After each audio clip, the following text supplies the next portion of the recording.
সেবার দিলাম সিক্রেট মশলা। সিক্রেট মশলাটা কি সেটা অন্য একটা ভিডিওতে বলবো, এটাতে বললাম না, সিক্রেটই থাকলো। এরপর হলুদ গুঁড়া, আন্দাজ মতো লবণ, এগুলো দেওয়া হয়ে গেলে এবার ভালো করে মিক্স করতে হবে। মানে এই মিক্স করাটাই মেন।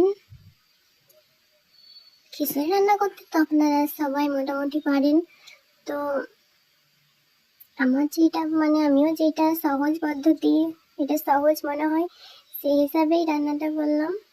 যদি ভালো লেগে থাকে তাহলে একটু সাবস্ক্রাইব করে দিয়ে। আর আন্দাজ মতো জল দেওয়ার পরে এবার চলুন গ্যাসে বসানোর পালা। গ্যাসে বসিয়ে দিলাম। গ্যাসে বসানোর 15 মিনিট পর ফিরে আসলাম। তো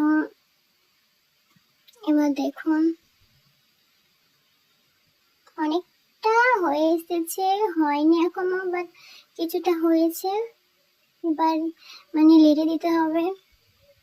এই রান্না তো মোটামুটি সবাই পারে, তো আমি যেগুলো দেখাবো সেগুলো এবারে সহজ পদ্ধতি, যেন তাড়াতাড়ি হয়ে যায়। তো কিছুক্ষণ পরে, আধা ঘন্টা পরে ফিরে আসলাম। তো খিচুড়ি হয়ে এসেছে আর কিছুক্ষণ। এবার খিচুড়িটা হচ্ছে, আর পাশের একটা ওভেনে পাশের একটা গ্যাসে সেখানে একটা কড়াই বসিয়ে সেখানে 1 কাপ পরিমাণ মতো তেল দিয়েছি। খিচুড়িটা একটাতে হচ্ছে আর একটাতে কড়াইয়ের তেলটা দিয়ে নেড়ে দিলাম। কেউ বলবে বাড়িতে চল্লি নেই নাকি, আছে, কিন্তু আমি ভিডিও করার জন্য এতটাও খেয়াল ছিল না, তাই ওইটা দিয়ে নেড়ে দিয়েছি। তো তেলটা হালকা গরম হলে সেটার মধ্যে 2 থেকে 3টে মতো শুকনো লঙ্কা দিলাম।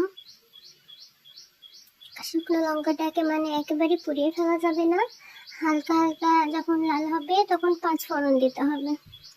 কিছুটা 5 ফোড়ন দিলাম। 5 ফোড়নটাকে পুড়িয়ে ফেলা যাবে না, হালকা হালকা যখন শুকনো লঙ্কাটা লাল হবে, সাথে 5 ফোড়নটাও হালকা লাল হবে, তখন খিচুড়ির মধ্যে ঢেলে দিতে হবে।